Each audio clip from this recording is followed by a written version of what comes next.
They said he was crazy to retire at 55. And of course, they were wrong. I'm going to read you a little bit. I just want to drop you a follow-up email. I spoke to you over a year ago, and I retired from my crap bill job the first of last year, 2022. Of course, everyone was telling me I was crazy for retiring at 55. They said it was dumb to retire during the COVID years and with high inflation and bad stock market returns. After watching many of your videos and getting your advice, I retired with confidence. One of my regrets was not finding your videos or having you talk to me earlier. I would definitely put more savings in cash and would have contributed early to a Roth for tax purposes. However, I'm still good. And by retiring, I was able to spend more time with friends and families, which I'm happy I did because I lost both my uncle and sister-in-law to cancer several months ago. I no longer have the stress of long hours in a COJ. I've been eating more healthy and exercising more. You do need to stay healthy to enjoy retirement. As you said in one of your videos, when you've won the game, why keep playing?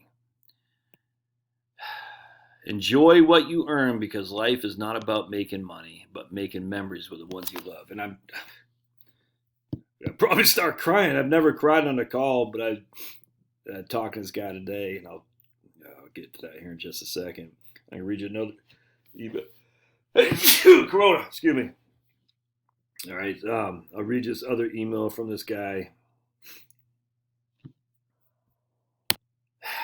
This guy emails me, I'm grateful to you and your smile. And I've been following you and your positive. There's a reason I'm doing this. I just want to share with you here in just a second. I've been following you and your positive attitude for several years. In fact, you and your attitude with a data facts posture encouraged me to retire early close to 4 years ago. I worked my way up hard and heavy in the corporate auto field, navigating the political atmosphere of where he is in the West Coast. Even though my company appreciated my over-aggressive approach to stay focused on doing the right thing, the less tolerant left of the HR and corporate took over, and as a result, and it wore on me. And as a result, I purchased one of your books, ran the numbers, took your approach that you introduced me with a reality retirement where your spending actually goes down as opposed to going up with inflation, which there is no evidence on. And threw in the towel 4 years ago. So at that point, he was 58. Additionally, as a result of all your videos I've been sharing with my lovely wife of 39 years and my friends, my brave wife gave her notice of her crappy old job at 59. She'd been there for 30 years. Since then, I've seen a new spirit and glow to her, and we owe it to you. Living in conservative northeastern California is not for the faint of heart financially, but we make do sending a message to both our daughters who moved to Nevada to start their families that with the right financial planning approach and strong critical thinking skills, even retiring in California is doable. Let's keep going. Oh, wait. For now, we will continue to send the message of God and the conservative vote. Yeah, right on. All right, so let's keep going here just a second. Pablo just came in. And the reason I'm emotional, because I just got off the horn with a guy, and I'm not saying his name or anything, you won't know who he is, but he said I could, if it helps people, he's willing, whatever.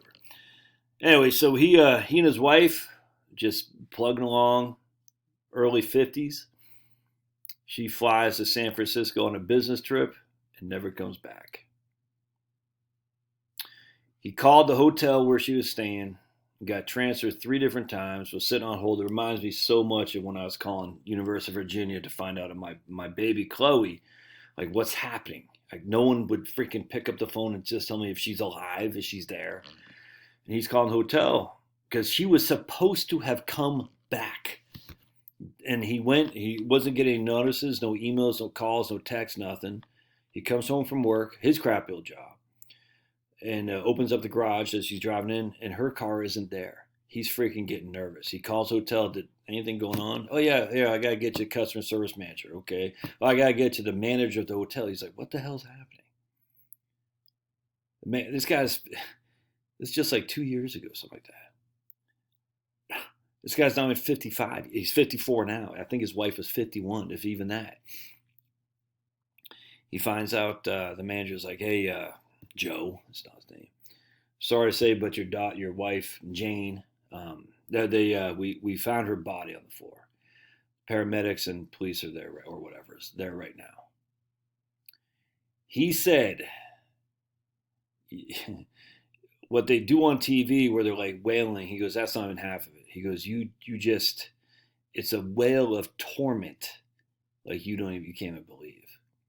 Kind of like the gnashing of teeth that Jesus talks about. He didn't say that, but it just reminded me, like the torment, the wail of torment of having suddenly lost a loved one. And she was in a stressful, crappy old job. And he's in a stressful, crappy old job in IT. He's always on call, always on call. I was talking to a guy up in the northeastern state of New England, always on call. IT in a bank environment, always on call. And I'm like, man, you guys getting paid $75,000, $80,000 a year, something like that. It's not even a radiologist, but he's always on call like a radiologist. And you're not getting paid enough for being always on call.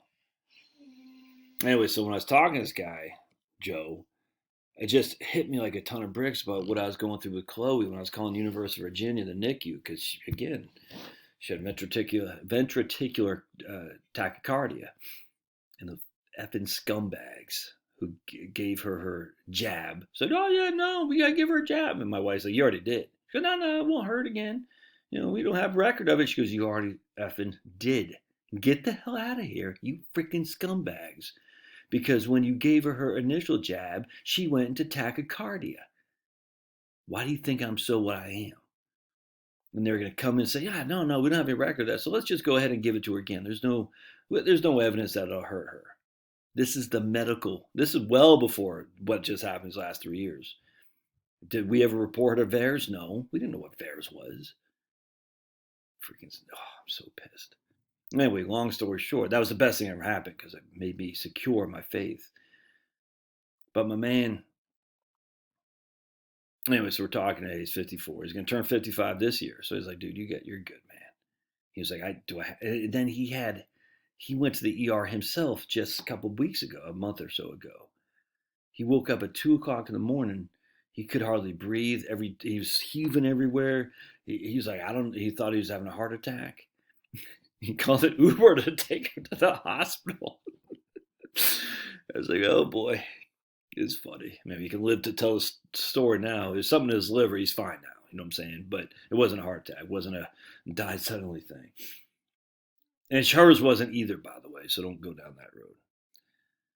Anyway, he's like, and I tell you, Josh, after my wife died, and I'm on FMLA, my stress level just went down. I can't imagine, just waking up not even waking up one day, but Charlotte, I can't imagine what that's like. And I just think about Denise, everyone's friend Denise in North Carolina. She freaking flatlined, whatever it's called. She was dead for like 2 minutes, man. The miracle of Western medicine, there is some benefits of it. It's not all bad. Obviously, the prescriptions they overdo. This right here is bad, but there are some good things they do. They're able to rescue her, and she's still alive to tell the story. She just emailed me today. They're not spending anything like they thought they were spending. Why? Because they paid off their debts.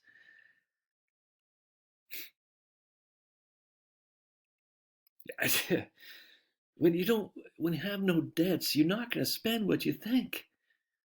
Dude, I've been doing this for 25 freaking years. I know a thing or two about financial planning. You're conditioned to think that if you have debts right now, that's the level of spending you're going to have in the future. And those guys are freaking scumbags who tell you that.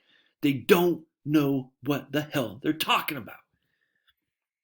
And you're going to die in a freaking crappy old job in a hotel in San Francisco. And I'm not blaming her, not in the least. We're all trained poorly. I mean, she's with God. And so as a Catholic, going back to my Catholic roots,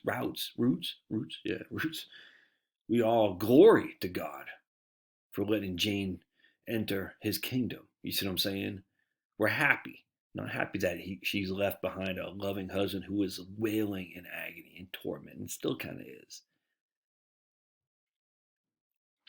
Because it's all going to happen. Just going back to Ecclesiastes, however they pronounce it. It doesn't matter. We're all going to perish. There's nothing you can do. To perish at your crappy old job is evil, in my opinion. Not evil for you. It's evil of the Satanists who've led us down this path. And we've allowed it because we haven't thought for ourselves. We've allowed it.